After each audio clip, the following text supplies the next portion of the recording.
Llega un programa que une información, actualidad, opinión, música y un poco de catarsis.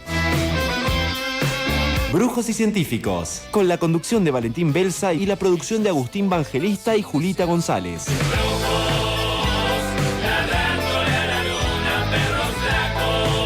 Un programa hecho por gente que a veces apela a la brujería y otras se pone rigurosa con la ciencia. Hay otra radio en su cabeza. Vení que arranca Brujos y Científicos.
Déjelo ahí, por favor.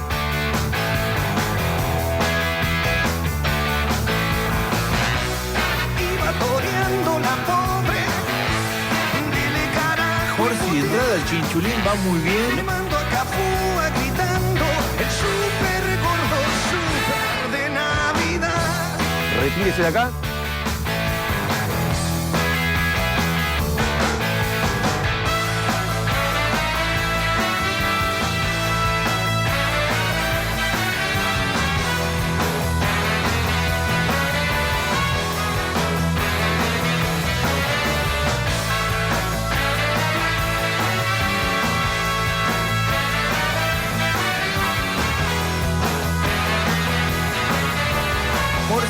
El chinchulín va muy bien. Los peronachos.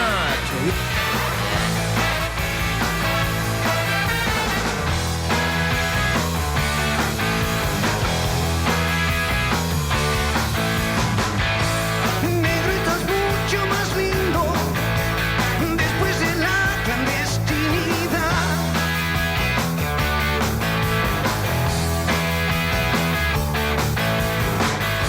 Los ojitos tristes te sientan y un buen par de tarros te vas a comprar.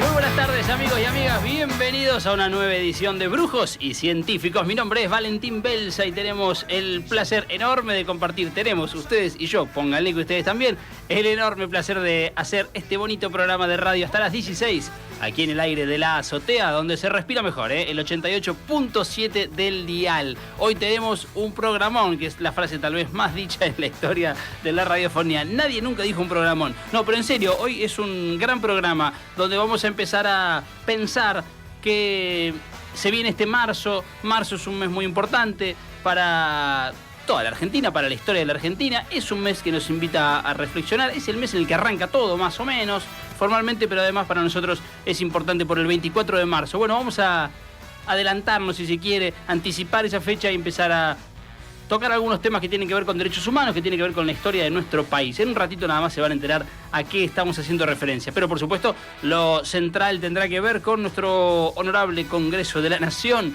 que como cada miércoles anticipamos lo que se viene. Bueno, en este caso, la sesión de mañana. ¿Se hace o no se hace la sesión? En un rato le voy a preguntar a Facu Suárez, que es nuestro hombre encargado de la política, él sabe todo.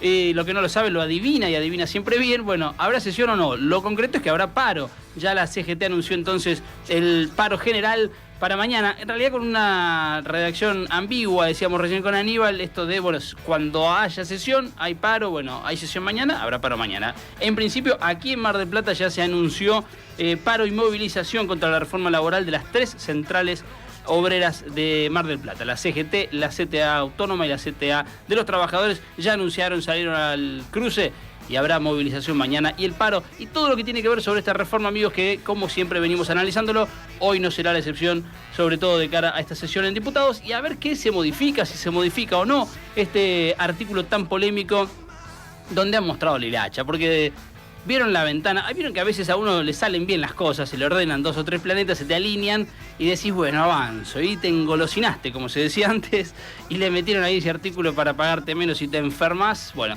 Aparentemente se echarán para atrás con esa medida del gobierno. En un rato vamos a analizarlo, amigos. Y por supuesto, la cuestión cultural que nunca falta aquí en Brujos y Científicos. Pero antes de arrancar, les cuento que no estoy yo solo aquí. Tengo un maravilloso equipo, ¿eh? Hoy, equipo completo en producción hoy, ¿eh? Anoten, disfrútenlo. En la operación técnica, nuestro querido Nico Sobrón, el hombre que está en los controles. Y Saludos a tu mamá. saludos a tu mamá. tuya. Bueno, salúdela. Usted que la tiene ahí al lado de mi mamá. Pero está con los pelos al viento, ¿eh? Con el aire, el ventilador ese, tiene un look medio Marilyn Monroe, si me permite la comparación. Al lado de Nico Sobrón está Julita González, nuestra productora y coordinadora de piso, junto con, sí, le está comiendo el oído izquierdo sería, ¿eh? Ahí está como un diablito en el hombro, está Julita dándole todas las indicaciones y con Julita, por supuesto, el resto del equipo de producción, nuestro querido Agustín Vangelista, que está a cargo también de la producción general. ¿Cómo anda, mi querido Agustín? Cebando mate también, es un hombre... somos los dos muy buenos cebadores de mate, producto de tantos años en el Estado. Podemos hacer una competencia del cebador de Brujos. Y por supuesto, nuestro tercer productor, 3 productores tiene este programa, ¿eh? Anótenlo. Nuestro querido Aníbal Alexandrescu. Leo. Hola, Leo. No, Julita está al aire. Hola. Julita, ¿cómo anda, Julita? ¿Bien? Ahí está, nos saludó Leo. Está preparando todo, Julita, amigos. Está preparando las notas que ya vienen. Aníbal Alexandrescu decía en la producción. Y detrás de todos ellos, mi querido amigo Martín Morales, a cargo de la operación de streaming y su columna de cine en un ratito. Bueno, basta, esto se hizo re largo. Esto era la introducción del programa. Nos ponemos serios, amigos. Ustedes faltan, claro. Están del otro lado. Escuchan esto. Quieren saludar a Julita y a Leo, que está por salir al aire. 2235-828700. Basta ya de la presentación, amigos. Nos ponemos serios, ordenamos el aire y arrancamos formalmente Brujos y Científicos. Un poco de magia y un poco de datos duros. Estamos haciendo Brujos y Científicos.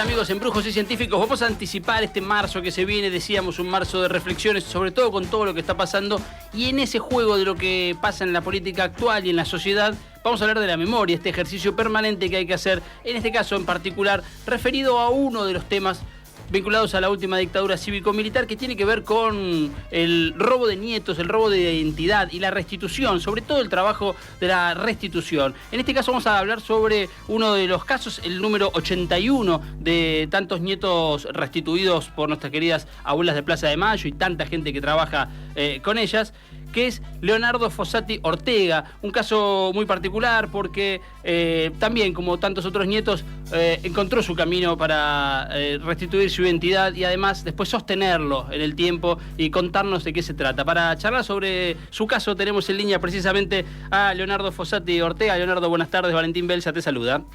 Hola Valentín, buenas tardes, ¿cómo estás? Un placer saludarte, Leonardo. Bueno, en esta previa de marzo, ¿qué te pasa con marzo en general, digo, como un mes de reflexión y de actividades?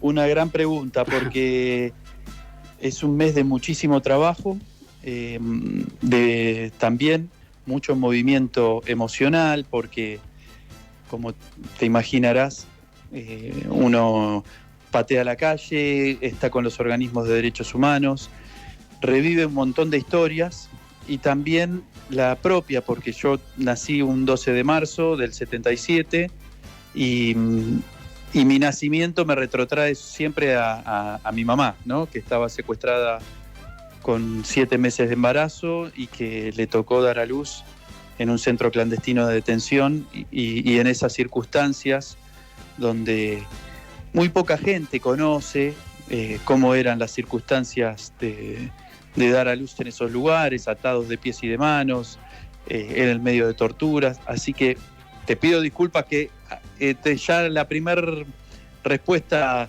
sea con este tono, pero sí, es un marzo que muy movilizante, es un mes muy movilizante. En realidad, lejos de pedir perdón, Leo, yo creo que hay un trabajo ahí de reconversión, ¿no? Porque me animaría a adivinar, a decir que lo primero que puede salir es un rencor hacia la fecha, digo, la celebración del cumpleaños en ese contexto. ¿Cómo trabajaste vos para poder saltearte esa parte de rencor o de broncas? Y con el ejemplo de las abuelas, siempre es un buen comienzo, ¿no? Uh-huh. Entendiendo que uno es uno y sus circunstancias. Ellas aprendieron a transitar este camino de dolor, de lucha, de búsqueda, porque en definitiva la ausencia de una hija o de un hijo y lo que ese dolor significa no les impidió seguir buscando a su nieto o a su nieta. Uh-huh.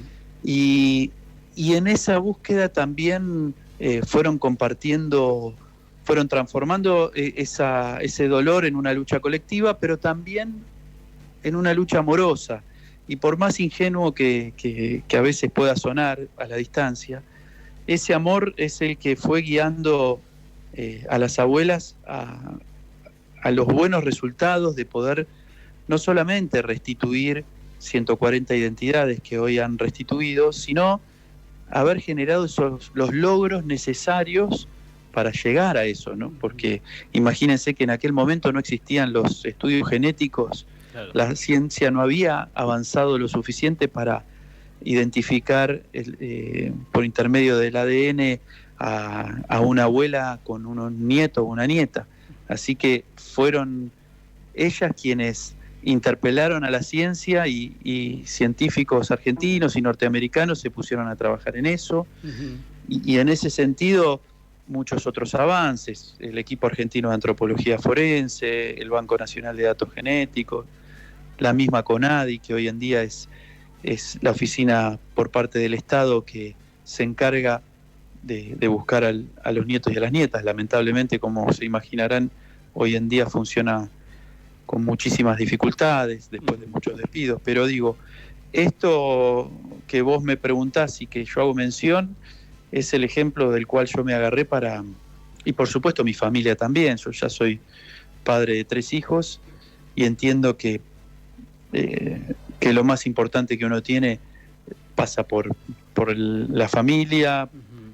por los afectos y tratar de aprender de todo esto, ¿no? De entender que esta historia personal también le tocó vivir a miles de familias en Argentina y que si pretendemos tener una mejor sociedad, también tenemos que entender que esta última dictadura cívico-militar nos afectó a todos. No digo por igual, pero nos afectó a todos como sociedad y tenemos que entender que esta democracia no es perfecta, pero que es un paso necesario para vivir mejor y hay que defenderla, hay que cuidarla y hay que hablar de esto para que no vuelva a suceder. ¿Cuál es el desafío, Leo, de esa conversación, esa charla, sobre todo con las generaciones más jóvenes? En términos históricos no pasó tanto tiempo, pero sí en esta sociedad tan frenética y ansiosa en la que vivimos, parece que hubieran pasado varias vidas en el medio. ¿Cómo es el trabajo para conectarse con los más jóvenes y poder contarles, en tu caso, tu historia y la historia en general? Coincido con lo que vos decís, es un gran desafío, porque en estos tiempos que corren, esta inmediatez de internet, de las redes sociales, hace que un video de 3 minutos ya sea un video largo, hay que hacerlos más cortos. Sí. Entonces, poder sentarse a charlar y a reflexionar sobre hechos que ocurrieron hace 50 años es todo un desafío, pero me parece que lo que hay que entender es que hay un puente directo entre la historia reciente argentina, porque 50 años en la historia de un país es un minuto en la historia de vida de una persona, Y hay que entender que los porqués, y hay que entender que la historia se vuelve a repetir, no siempre de la misma manera, pero los intereses muchas veces son los mismos, y hay que estar advertidos para que estos hechos no vuelvan a ocurrir.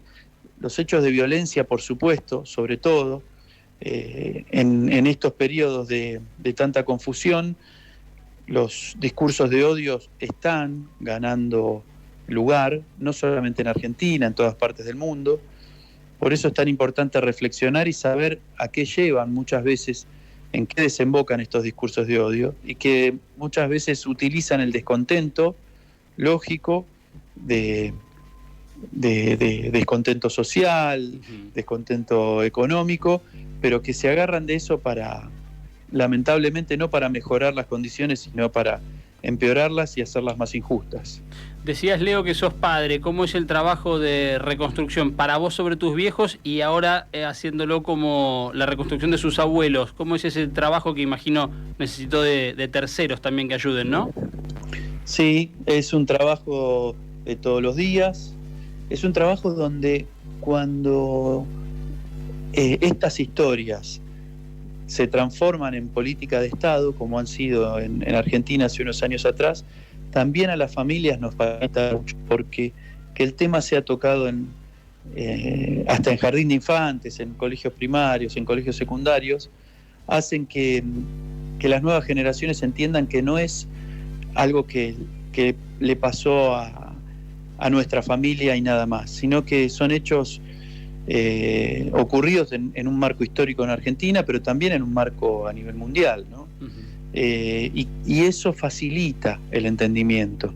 El diálogo justamente y la apertura hace que los hechos se puedan entender de mejor manera y se puedan utilizar de ejemplo justamente mirando hacia futuro. No solamente, digamos, la memoria es un ejercicio que hay que hacer todos los días, pero siempre en función del presente y del futuro, no como algo nostálgico, sino como algo que nos permita construir sobre bases que ya fueron recontra trabajadas, y en este caso sobre hechos y sobre crímenes que fueron juzgados no solamente en Argentina, sino en el resto del mundo.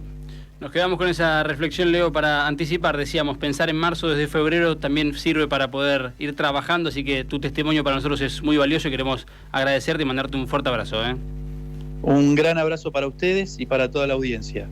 Ahí pasaba, amigos, la palabra de Leonardo Fossati Ortega, un nieto restituido, el número 81. Queremos agradecer porque hay una querida amiga en el medio, nuestra querida Ceci Featherstone, que nos ha dado una mano enorme para poder charlar con Leo. Decíamos, amigos, la antesala de marzo, de este mes de la memoria, que a veces en algunos sectores se llega medio de repente y no se organizan bien para poder trabajar. Bueno, hay que trabajar la memoria, no hay que darla por sentado, en este caso con la historia de Leonardo, que es, como tantas otras, una foto, un testimonio muy claro de lo que se vivió en la Argentina hace no tanto tiempo. Su madre, Inés Beatriz Ortega, secuestrada cuando cursaba un embarazo de 7 meses de Leonardo, junto a su compañero Rubén Leonardo Fossati, fueron secuestrados el 21 de enero del 77 en la vía pública, en la calle, en la localidad de Quilmes, y todo lo que vino después. Me parece que el ejemplo de Leo es el cierre perfecto de lo que sus padres hubieran querido. Un chico que, siendo pibe, siendo joven,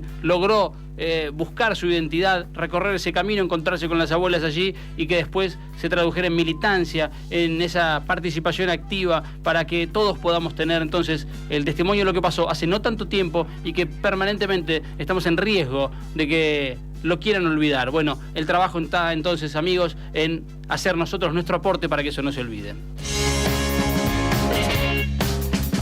Un poco de magia y un poco de datos duros. Estamos haciendo Brujos y Científicos.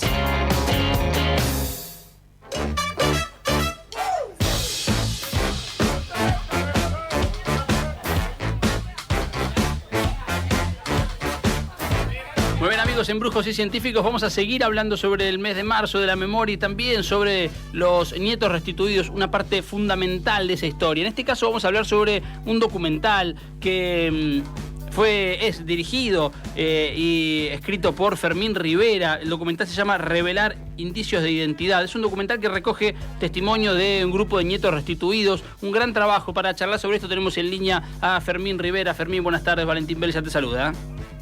¿Qué tal, Valentín? Buenas tardes, ¿cómo andan? Bien, un gusto saludarte. Bueno, decíamos que marzo es un mes que se presta para la reflexión. Tu trabajo nació de esa manera, ¿no? Empezar a conocer la historia de los nietos por fuera un poco de lo que siempre se habla, pero específicamente de su búsqueda de identidad, ¿es así? Claro, yo tenía otros trabajos relacionados con el tema y yo había visto que había algunos documentales muy buenos que eran muy interesantes y no terminaba de encontrar un abordaje que me pareciera que tuviera un aporte nuevo, distinto a lo que ya estaba hecho, ¿no? Entonces, investigando, viendo, de alguna forma me encontré con que había muchos indicios y presentimientos que tuvieron estos chicos, los nietos y nietas, cuando estaban apropiados, antes de conocer su verdadera identidad. Por ejemplo, Claudia Poblete, de muy chiquita, jugaba en una silla de ruedas en la casa de sus apropiadores a que no podía caminar. Decía que era paralítica, que era la palabra que se usaba en ese momento. Y al recuperar su identidad se entera que su papá era discapacitado y que durante sus primeros 8 meses de vida la cunó en una silla de ruedas. O Victoria Donda, por ejemplo, que comía cosas muy raras desde chica, como chocolate con queso. En lugar de queso y dulce, bueno, chocolate con queso, chocolatada con chisitos. Y recupera su identidad y se entera que su mamá hacía las mismas cosas. Mirá. Y bueno, a partir de ahí empecé a investigar y me encontré con un montón de casos. Pedro Sandoval, por ejemplo, que de chico no le gustaba festejar su cumpleaños, cosa que era muy rara en un chico, y siempre la pasó mal en su cumpleaños, y cuando recupera su identidad se entera que no tenía nada que ver con la fecha que le habían impuesto los apropiadores a la fecha de su nacimiento real. Entonces, un poco el documental toma ese abordaje, ¿no? Con los indicios que tuvieron en determinado momento, como para empezar a investigar y a indagar determinadas reflexiones sobre la identidad, que tienen que ver con el nombre, que tienen que ver con la fecha de cumpleaños, con distintas experiencias muy fuertes en cuanto a la vivencia personal de estos nietos y de cualquier persona en general, ¿no? Y a esto se suma también el título del documental, que es Revelar, porque para los nietos el tesoro más grande, más importante que la prueba de ADN o que el resultado del análisis del 99,99 era la foto.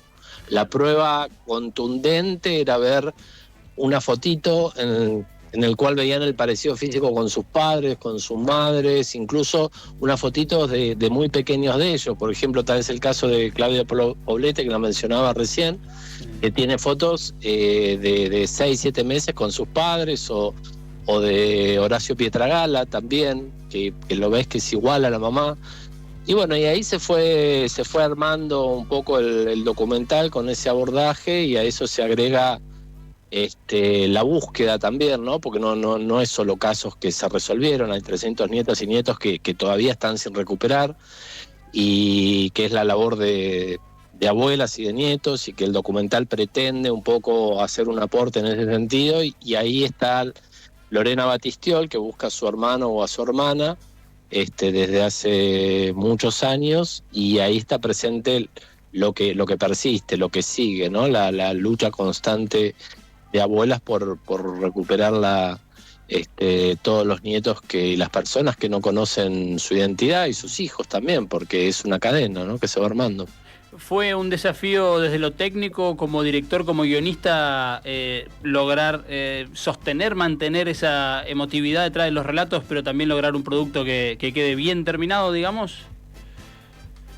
Sí, no sé si desde lo técnico exactamente, por ahí desde el relato, ¿no? Desde la narrativa, que sostenerlo son muchos testimonios, ¿no? Son 7 testimonios que a su vez se suma Angie Urondo, la hija de Paco Urondo, que tiene un libro bellísimo que se llama ¿Quién te crees que sos?, que hay también reflexiones en torno a la identidad, y ella lee algunos fragmentos de ese libro, es la voz de ella que lo lee. Entonces, un poco la idea tenía que ver con eso, con sostener ese testimonio, ese interés, y por otro lado, toda esa impronta vinculada con la búsqueda, con la ternura de abuelas, sin que tuviera por ahí algunos elementos así más duros y más difíciles, porque ya de por sí el tema es duro, ¿no? Claro. ¿Cómo puede hacer la gente, Fermín, para ver el documental, para ponerse en contacto, para poder disfrutarlo?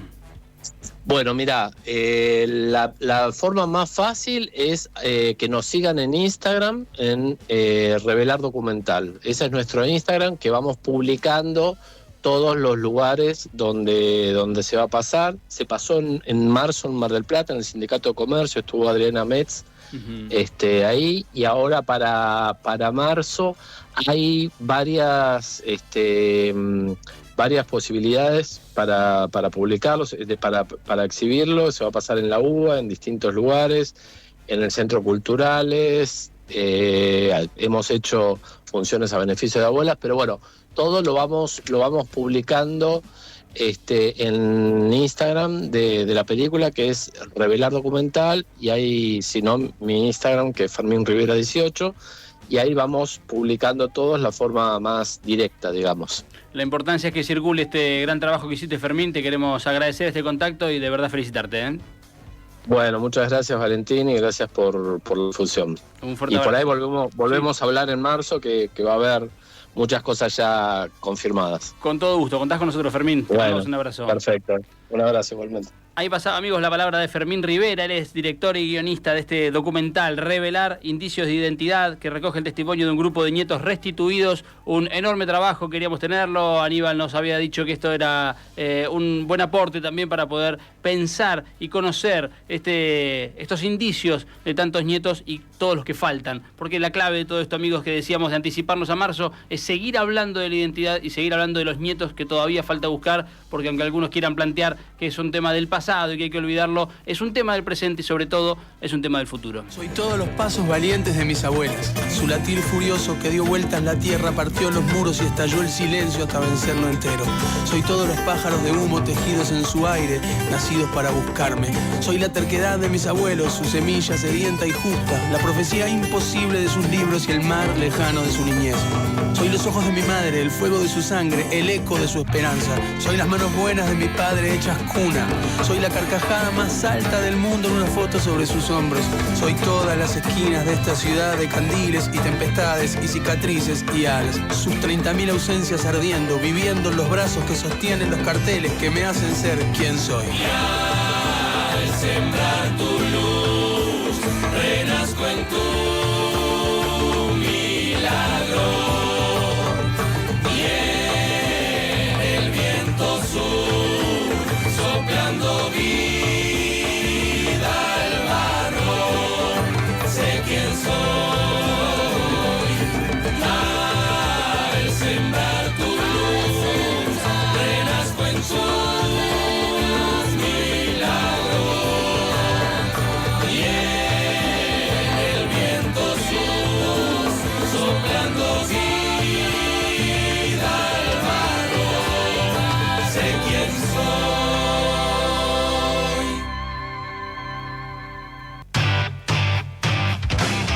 No se puede estar realmente informado sin saber lo que pasa en nuestra ciudad. En Brujos y Científicos compartimos el análisis y la información política de actualidad con Facundo Suárez.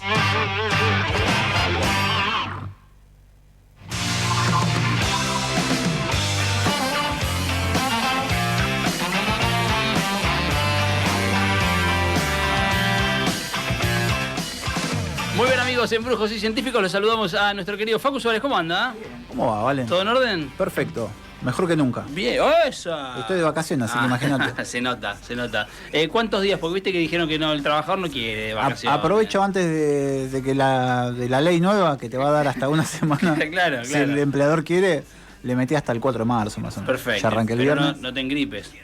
No te engripes porque Bullrich te va a pagar menos. Además imagínate, viste que si un trabajador está en uso de una licencia y se enferma, se corta la licencia. Claro. Bueno, no sé qué. Hay que ver qué. Yo creo que no saben, no saben bien. Problemas de no haber trabajado. Escribir una ley, esto tendría que ser el consejo. No escriban leyes laborales si nunca trabajaron, porque si no tienen ni idea y hacen el papelón de Bullrich. O lee la ley antes de aprobarla también, porque unos cuantos senadores dicen, yo no sabía. ¿Qué votaste? Qué maravilloso eso, porque después hay un discurso, viste, de libertario y de esos amigotes que dicen esto en el privado, ¿viste? Vos sabés que esto en el privado lo echarían a los 2 minutos. Y el que no lee una ley y la prueba. Sí. Además fue hermoso como hicieron toda una fake.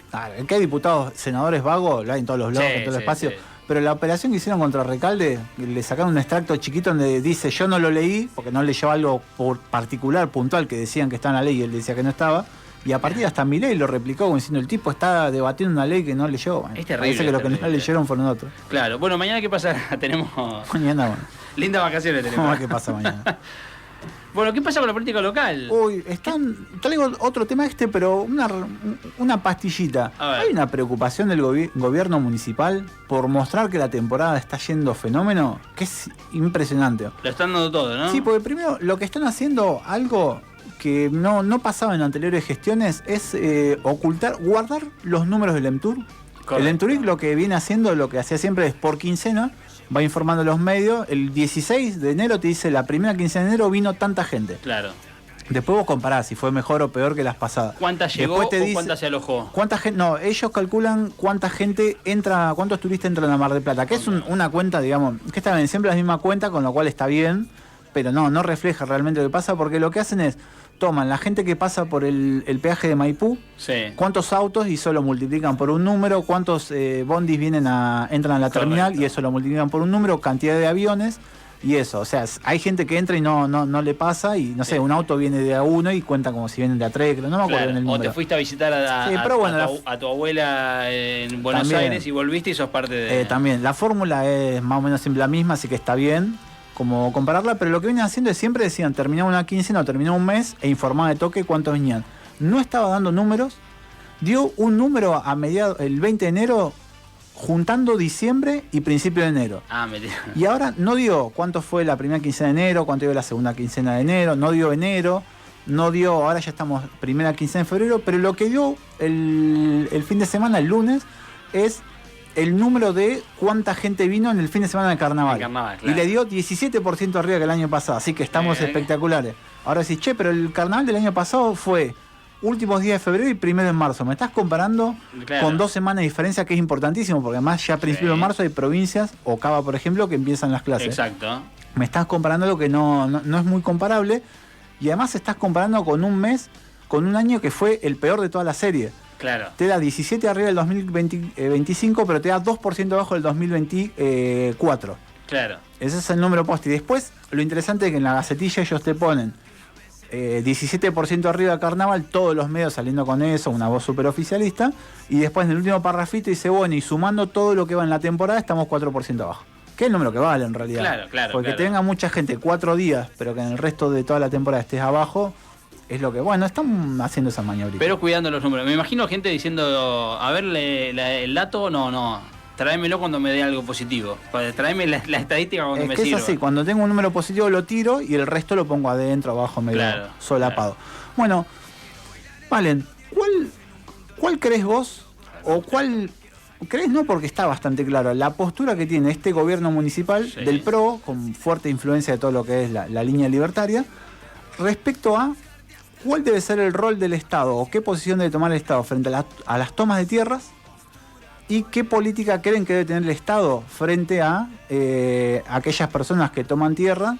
Y sobre si tienen un rol activo o no del Estado en resolver la problemática habitacional. En teoría, la lógica de NEME del PRO debería ser participación activa para sacarlos.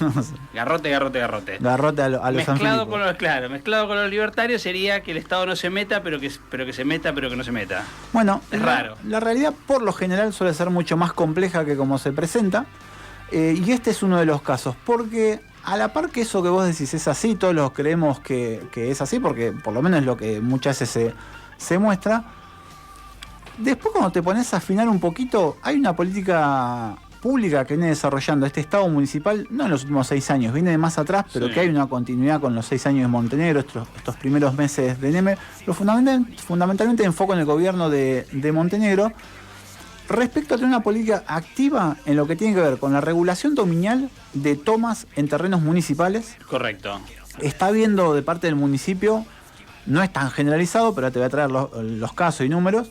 El municipio diciendo, bueno, sí, la verdad que hay gente que está tomó un terreno hace muchísimos años, décadas incluso, ya tienen construida su casa ahí, tienen construida su vivienda, han pasado incluso generaciones. Claro. Yo tengo que reconocer la posesión en términos ya formales, o sea, reconocerle el dominio, la propiedad sobre esa tierra. Eso por un lado, y por otro otra política que es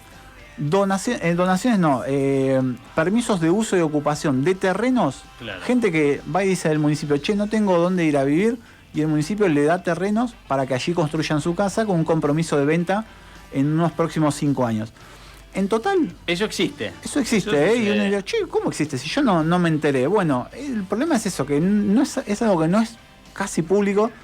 Es público porque está en los expedientes del Consejo Deliberante, porque las donaciones que hace la municipalidad, la gente que tomó, y los permisos, pasa todo por ordenanza, eso necesariamente, pero la verdad que no se le da mucha bola a esta cuestión. Para el oficialismo es medio incómodo porque estoy realizando una política que yo digo que no tiene que existir. Claro. Y para la oposición yo tendría que salir a cuestionar, porque hay cuestiones cuestionables de cómo lo está haciendo el municipio, cuestiones de cómo se está implementando algo en lo cual yo, en términos ideológicos, estoy de acuerdo, que haya un rol activo del Estado en ese sentido. Con lo cual también las críticas muchas veces son muy, muy limitadas las que hace la oposición. En total, en los últimos 4 años, se dieron 56 entregas de terrenos en General Porredón de parte del municipio. Mira, no es tan grande tampoco, pero es un número que por lo menos no sale a enorgullecerse el gobierno diciendo yo entregué 56 terrenos. De hecho, todo lo contrario, dirían. De esos hay 34 casos que son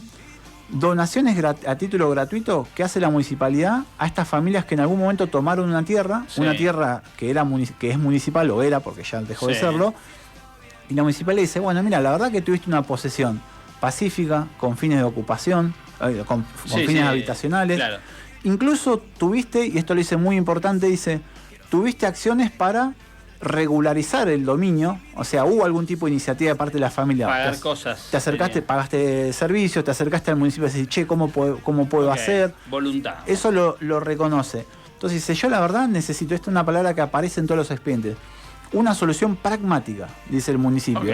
A la gente yo no la voy a sacar, ya están ahí hace mucho tiempo, no vamos a hacer juicios para desalojo, para recuperar el lugar.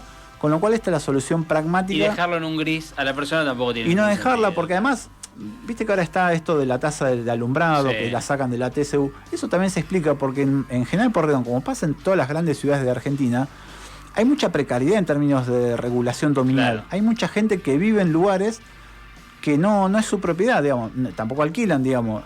Tienen la posesión porque están hace mucho tiempo. Está lleno de barrios, incluso enteros, que tienen esa cuestión. Bueno, el Renavap, el que se creó durante Macri, se amplió durante el gobierno de Alberto, evidenció eso. Hay muchísimos barrios de Mar del Plata que tienen esa particularidad, esa precariedad. Y la duda es a quién le cobran, sería. Exactamente, no le podés cobrar. Si el tipo no tiene los papeles, no le podés cobrar servicios urbanos, por ejemplo. Interesante acá en este caso, bueno, decíamos, son 34 casos de donaciones. Yo agarré todos los expedientes de estos casos y me da el promedio de antigüedad de la toma, 45 años. 45. En promedio, vos tomás todos los 34 casos, te dan que hay gente que hace 45 años. Imaginemos el problema que tiene esta gente que hace tantas décadas que atraviesa gobiernos socialistas, radicales, de Pulti, de ahora del PRO. Han pasado y en todo este tiempo el municipio no supo dar. A ver, hay casos de regulación, no es que es la primera vez que ocurre, pero no hay una política integral que en todo caso sería lo interesante. El caso más antiguo que se resolvió ahora es una toma del año 1960 en el barrio de San Carlos. Que vos decís, che, San Carlos no es lindo, Bueno, en el 60... Porque uno, se imagina, una toma es en la Loma del Culo, en un barrio... No, guarda que son en barrios ahora cercanos, está bien. San Carlos hace 65 años era otra cosa que lo que es ahora, un lugar... Pero desde el 60 que tenían ahí la El caso más viejo de los 60, hay casos del 63 y así. Gente que no puede vender. por supuesto, no pueden heredar. Claro. O sea, está bien, de hecho heredan porque se mueren los que capaz originalmente tomaron y quedan los hijos, los nietos. Ocupan, pero suena fuerte decirlo, pero es una ocupación. Pero no tenés el papel, y el papel es fundamental, digamos, para esta familia. Y hay otros casos de donaciones que son por otras circunstancias. Por ejemplo, a fines de los 80 el municipio sacó un plan de viviendas. En realidad lo que hacía era te daba el terreno, te daba los materiales, asistencia técnica de parte del arquitecto de la municipalidad y vos te construías tu casa. Okay. A los 5 años te vendía la muni ese terreno, nunca los vendieron. Bueno, ahora se hizo esa regulación. Eso era el programa 18 viviendas. Son en diferentes lados de la ciudad, no está concentrado en un solo lugar. Incluso hay resoluciones judiciales. Llegan. Hay un caso, por ejemplo, en la Muni, hay una chica, una adolescente que se tenía que hacer un trasplante de riñón y para su recuperación necesitaba ciertas condiciones ambientales que no las podía tener en donde vivía. Sí. Bueno, dijo, che, vos Muni le tenés que dar un terreno para que se puedan construir la casa ahí y la chica pueda hacer su recuperación. Y lo tuvo que hacer la municipalidad. Los más interesantes son los otros casos, no estos de donaciones a gente que en su momento tomó, sino porque eso es resolver algo para atrás. Claro, en este caso hay una política que es hacia adelante. La municipalidad hizo en estos 4 años, y hay muchos expedientes abiertos, pero terminó 12 casos de entrega de terrenos. En este caso son familias que se presentan ante la municipalidad y dicen, che, tengo un problema habitacional, necesito un terreno. Existe un registro que nadie sabe que... Hasta que yo empecé a averiguar esto, había gente que ni sabía que existía, yo tampoco hasta hace muy poco, la verdad. Hace unos años que sé que existe esto, me faltaba hacer todo el abordaje. Existe un registro donde vos vas y te podés anotar, se llama el Registro Único y Permanente de Demanda Habitacional. Lo lleva adelante la Secretaría de Obras. ¿Cómo te anotás?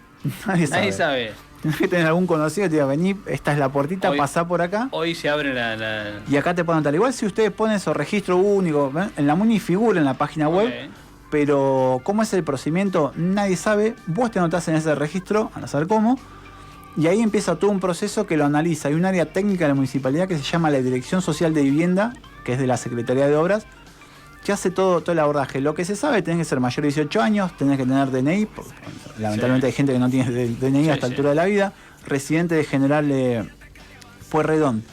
Pero es muy interesante, porque en los informes que a veces le piden los concejales a esta dirección sobre, bueno, ¿cómo hiciste? ¿Por qué elegiste a esta familia para darle este terreno? La dirección dice, estamos totalmente en bolas. Lo que dice, lo voy a leer porque es impresionante. Dice que no existe una directiva clara y concreta ni protocolo alguno de las autoridades municipales sobre la respuesta a brindar cuando los ciudadanos se presentan con esta inquietud. Lo dice un área técnica, lo dice la jefa del departamento. Por escrito. Dice, los criterios para determinar la selección o exclusión de un beneficiario se aplican bajo pautas propias de la Dirección Social de Vivienda, elaborado y perfeccionado durante 30 años de experiencia. O sea, no, lo que me pinta. Lo que me pinta, nadie nos tira una soga, ningún gobierno, no hubo ningún ejecutivo que dijo, bueno, che, pensemos una ordenanza por lo menos para regular esto. Ordenemos esto. Sobre todo para reglas claras, digamos, porque la verdad hay mucha gente que tiene necesidad habitacional. No, ¿y qué es una necesidad habitacional? Porque bueno, si no le pones un criterio... Bueno, hay 3 millones de familias que tienen déficit habitacional en la Argentina. Imaginemos que entramos muchísima gente. No es solamente... Porque uno dice, bueno, déficit habitacional, la gente que vive en la calle. No es eso, es solamente hacinamiento, déficit de infraestructura también. Vos podés tener una casa, pero que por las condiciones en las cuales está, tenés un déficit habitacional. Lo que dice esta me gusta igual, dirección... Perdón, lo de los 30 años, como diciendo, lo resuelvo como puedo, pero tengo 30 años. Hace 30 años lo estoy resolviendo como puedo. Dice, hay una serie de pasos, una entrevista inicial, después una entrevista en el domicilio, la gente. Vos tenés que ver, porque muchas veces vos vivís en un barrio y yo te puedo dar uno en la otra punta de General Pueyrredón. Hay que ver si querés, si estás en condiciones de moverte. Tu trabajo, los pibes que van a la escuela, cómo los reubicás y demás. Se hace un informe social y después se hace un dictamen favorable, se consulta al municipio, a otra área del municipio, porque la municipalidad tiene un banco de tierras. Tiene un registro donde hay diferentes tierras propias con fines sociales, porque le entran por una ley provincial esas tierras, a veces de donaciones y otras cuestiones. Ahora, lo interesante son los criterios. A ver. Porque acá es donde yo a veces hablando con concejales de la oposición me dicen, che, los criterios la verdad no nos cierran del todo. A veces votan en contra de estas ordenanzas, a veces se abstienen, los libertarios las votan más en contra. Claro. Porque hay un criterio, el criterio general es que no es para gente que está de última, que está tirada en la calle, que vive en la calle, digamos. Ni siquiera para gente de extremadamente bajos recursos que por ahí no viven en la calle. Porque lo que te dice la municipalidad es, esta dirección es, yo lo que te estoy dando es te doy un terreno, hoy, en el contrato se firma que a los 5 años yo te lo puedo vender, el municipio te lo puedo vender, no es obligación mía, pero te lo puedo vender en 5 años, y vos en estos 5 años tenés la obligación de construir tu casa ahí. Claro. Son terrenos muchas veces pelados, tenés que hacer el pozo, porque muchas veces son zonas que no tienen agua corriente. Claro. Tenés que poner todo en condiciones y construir tu casa, eso es con tu guita. Entonces yo, dice el municipio, la dirección dice, yo lo que tengo que velar es que le doy un terreno a alguien, pero no le estoy dando un problema, le estoy dando una solución, que ellos tengan los recursos para poder construir ahí. Claro. Te analizan, por ejemplo, hay muchas familias que pueden resolver la construcción por su propia mano de obra. Exacto. Que son albañil, empleado de la construcción, o tenés algún familiar, capaz que tenés algunos accesos a materiales. Todo eso se analiza. Entonces hay un criterio de que vos tengas recursos suficientes para poder hacer la casa. Hoy por hoy, una familia que tenga recursos para hacer la casa, es complejo. Yo no me puedo hacer una casa hoy, por ejemplo. No, tal cual. Entonces, muchas veces yo he visto algunos expedientes, por ahí los números no están bien, porque además con la inflación tenemos que traer expedientes hace 2-3 años, no tiene sentido. Pero hoy decía, che, esta gente estaba pagando alquileres muy buenos, tiene un ingreso que por lo menos es para discutir, a ver qué criterio podés establecer en términos económicos con una MUNI que te dice, yo te doy el terreno, pero resolvelo vos. Hay por ahí también tenía que haber otro tipo de política, no sé, buscar algún tipo de financiamiento, de subsidio, Claro, no lo sé. claro, asistirlo con algo más. Pero el gran problema es que tenemos una dirección con 5 o 6, andás a ver cuánta gente hay, empleados técnicos de la MUNI que está resolviendo todo esto por su cuenta sin que desde el gobierno se le dé una soga, una instrucción. Y lo firman y declaran, no tengo, no. Y no es de ahora, viene no de hay hace protocolo. 30 años, dicen ellos. Claro. Así que estamos hablando casi de toda la democracia que este Tremendo. problema. O sea, si usted tiene demanda habitacional, puede ir a probar suerte, tal vez. Y andás a ver. Tal vez se lo dan. Bueno, mi querido Facu Suárez, me gusta, buceando ahí en la MUNI, hay unos lugares inexplorados todavía. Sí.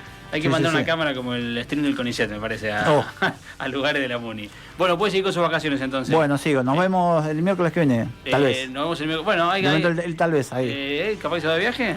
Algo chiquito. Bueno, alguna llamadita por lo menos. Mi querido Facu, un placer como siempre. Facu Suárez con nosotros, con la política local, amigos. Nosotros estamos haciendo brujos y científicos y seguimos de esta manera.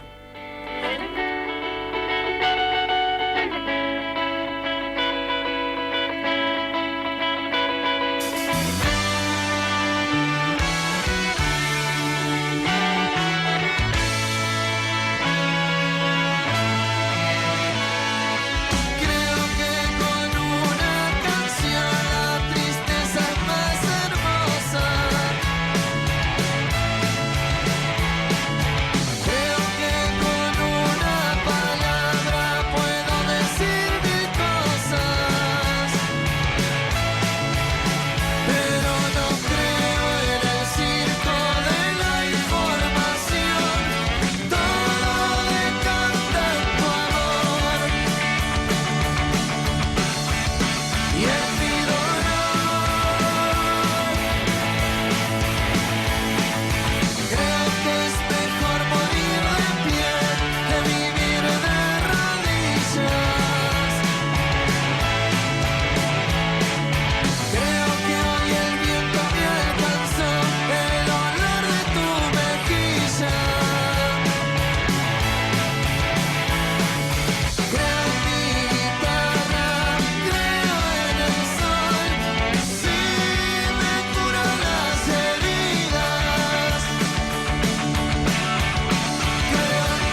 voy a tapar la voz de el Pato Fontanet. Qué temazo, creo, de Callejeros. Gran selección musical de hoy. Me meto, piso el tema, como se dice, que es algo que no se hace, pero lo voy a hacer igual. Para saludar a mi querido Martín Morales. ¿Cómo anda? Buenas tardes, hola. Nuestro experto en cine. Tengo como el micrófono muy... En 3D, lo tenés ahí. Sí, una cara. Es su columna no todavía. Esto es una pastillita, es breve, unas penitas. Vamos, les puedo adelantar y después como hacer unas cositas de lo que vamos a hablar hoy. La vieja venta. La vieja venta pero con contenido, no una venta, vamos a hablar de esto y chao. el clickbait, como se dice ahora. Claro, no, venta con contenido. Me gusta. Todo el mundo está hablando de una película. Vieron que siempre hay una película del momento. Que todo el mundo habla en las redes, en el cine. Se volvió loca la cortina, perdón. Sí, ahí estamos. Está yendo mucha gente siempre al cine. Siempre hay una peli que... Sí, que la rompe. Sí. O que es la más debatida. La más debatida, sea buena, mala, no importa. Pero la gente habla de esta película. Y la del momento es Cumbres Borrascosas. Cumbres Borrascosas, claro que sí. Basada en la novela de Emily Brontë. ¿Hay críticas ahí o no? Hay de todos lados. Es como decís, pero ¿por qué? ¿Por qué tan amada y tan odiada? Porque el mundo es una película que además en una época en la que los booktubers, los tocktubers y todo eso que hacen cosas que hablan de libros, claro, que yo era en su momento uno de esos, que hablabas de libros y te grababas hablando del libro, están todos re enojados, o la mayoría están todos re enojados con la adaptación nueva de Cumbres Borrascosas, porque es una adaptación, una reimaginación de Cumbres Borrascosas de Emily Brontë. Imagínense, 1847 salió el libro, es una reimaginación. Entonces están todos como medios enojados. Además, Margot Robbie es la protagonista, Margot Robbie con Jacob Elordi, el que hizo de Frankenstein en la de Guillermo del Toro. Margot Robbie, la de Barbie, que salió con unas declaraciones diciendo: me junté con mis amigas para ver como una premiere de la película sola en casa y quedamos todas recalientes. ¿Por qué? ¿A ella no le gustó? No, calientes en el sentido hormonal. Sí, se había enojado. Quedamos, y fue como toda un revuelo de cosas, que había sentido cosas mientras la filmaba con Jacob Elordi, líquidos raros en la filmación y cosas así. Hay que vender, dijeron. Claro, hay que vender, pero es necesario para tanta cosa. Entonces es como que está muy dividida la situación. Hay ahí un interés, ¿no? De las películas, sobre todo de las productoras, imagino, de que se hable de la película, que haya venta, que haya kilómetros. Y más con estos números tan flojos que ha tenido el cine en el primer mes del año. Entonces están como, busquemos alguna manera de que la gente vaya al cine. Y lo han logrado, porque lo está haciendo bastante muy bien. ¿Está haciendo bien? A Cumbres Borrascosas, toda la cantidad de gente, de adolescentes que está yendo al cine es grande. Bien. Así que veremos qué es lo que pasa. Pero yo dije, ¿por qué tanta polémica? ¿No? Porque es una película. Después de todo es una película. Y sea más fiel o no al libro, a mí, sinceramente, como que mucho no me importa si una película es o no muy fiel al libro. Con que sea respetuosa al libro. Claro. Hay un temita ahí, ¿no? De los fans del libro. Con Harry Potter pasó mucho también. Como que se enojan. Si la película no es igual a como yo me imaginé la nariz del personaje. Es medio complicado hacer una adaptación literal de un libro, y aparte de un libro tan fuerte como es Cumbres Borrascosas. Entonces es como complicado. Entonces, ¿por qué tanta polémica? Entonces dije, voy a hacer un repaso por la historia de Cumbres Borrascosas en el cine. Muy bien. Para ver, no es la primera vez. Claro, cómo llegamos a Margot Robbie y Jacob Elordi y toda esta polémica alrededor de la nueva película de Emerald Fennell, la directora, ¿no? ¿Cómo llegamos ahí? Entonces hice como un repaso por 10, llegando a la última, de las adaptaciones que se han hecho de Cumbres Borrascosas en la industria del cine. Porque se han hecho muchas. Se hicieron muchísimas. Yo conté solamente así por el aire 15. Ok. Traje 10 contando la última, la que está ahora en cines. Bien. Se han hecho muchas miniseries. Se hicieron 2 telenovelas en Argentina, que si quieren en algún otro momento hablamos, una con Susupe Coraro, una en el 78 y la otra en los 80. Se hicieron un montón de cosas alrededor de Cumbres Borrascosas, pero hice como un repaso de 10 películas, 10 adaptaciones, para tratar de entender. ¿Se ha intentado hacer una adaptación fiel al libro en la historia del cine? Bien. ¿O Cumbres Borrascosas tiene ese contenido para que el director, la directora, el guionista o quien sea deje liberar un poco su imaginación y hacer una reinterpretación libre? Porque se la critica mucho justamente por eso, porque no es fiel al libro. Entonces, en la industria, en la historia del cine, ¿se hizo una adaptación fiel al libro? Y la respuesta es no. Ok.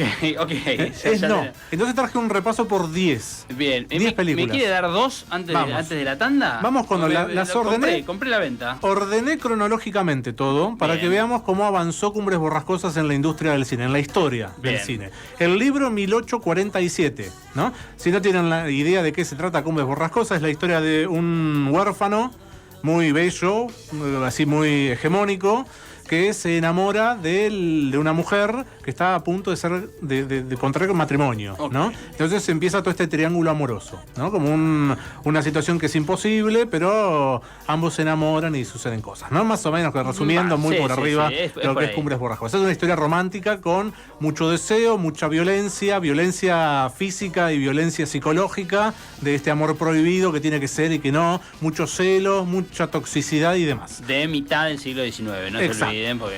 1920, ya casi en el origen de la industria del cine, aparece la primera película basada en Cumbres Borrascosas, que todas, menos una, se llaman Cumbres Borrascosas, así que... No le han puesto otro nombre. No vamos a nombrarlas porque es repetitivo. 1920, película muda, dirigida por A.V. Bramble, se llama el director. Película que incluye todo el arco narrativo de la novela, que es algo que muy pocas películas han hecho de Cumbres Borrascosas, porque Cumbres como que está dividida en dos generaciones de la misma situación. Claro. La primera es la más jugosa, la segunda es como la parte que el cine no se ha interesado tanto en contar.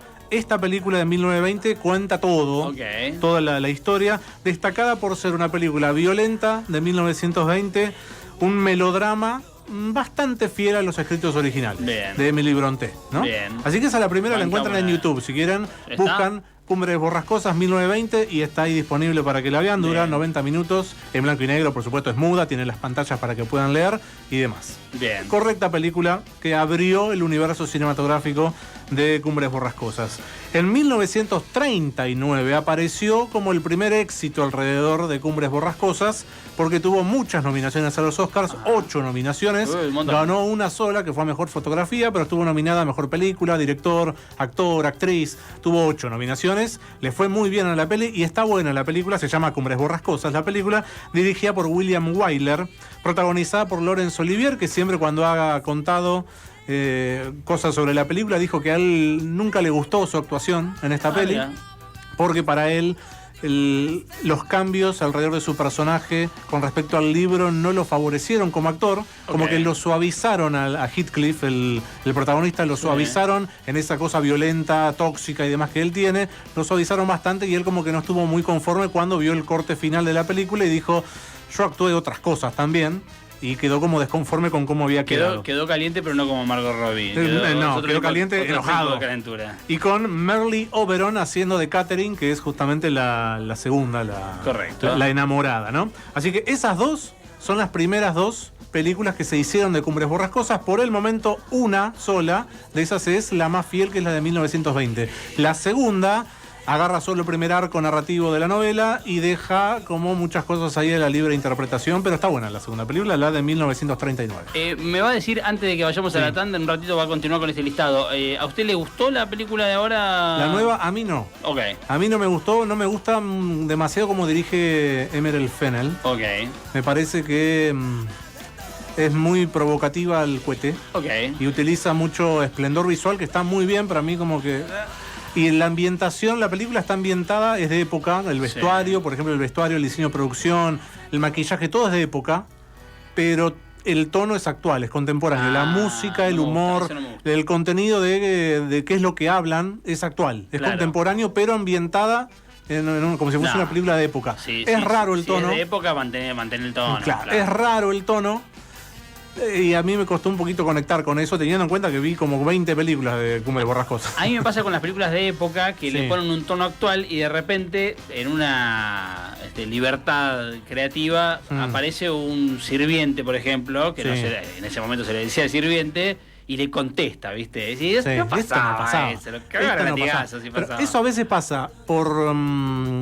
es intencional. Sí. Y hay a veces que pasa porque el director, el guionista, como que no tenía mucha idea de lo Claro. que sucedía en ese momento y dice, pero esto le falta credibilidad. Acá ¿no? entra el esclavo y lo insulta. Nada, Por Paco. ejemplo, La Favorita, película de Yorgos Sí. Lántimos, utiliza esto de una película de época con Sí. música actual. Ahí están bailando Vogue en una parte Sí, de la película. sí, sí, pero sí. ahí queda bien, ahí porque es muy bizarro. Claro, es delirante. Juega en ese límite. Claro, acá va por otro lado. Acá es como contenido actual para satisfacer esta necesidad de la adolescencia y de la temprana madurez Claro. de la actualidad, de lo rápido y el cachondeo de las redes sociales, pero se olvida un poquito de lo interesante que tiene esta historia. Las 8 restantes en un ratito, Sí. amigos. Martín Morales con nosotros, el hombre que más sabe de cine. Nosotros hacemos Brujos y Científicos. Mirá la hora, Nico Sobrón. En punto, vamos a una tanda y ya volvemos. Tanta brujería y tanta ciencia necesitan un descanso. Vamos a una tanda, pero enseguida volvemos. La desigualdad se expande y la comunicación hegemónica valida.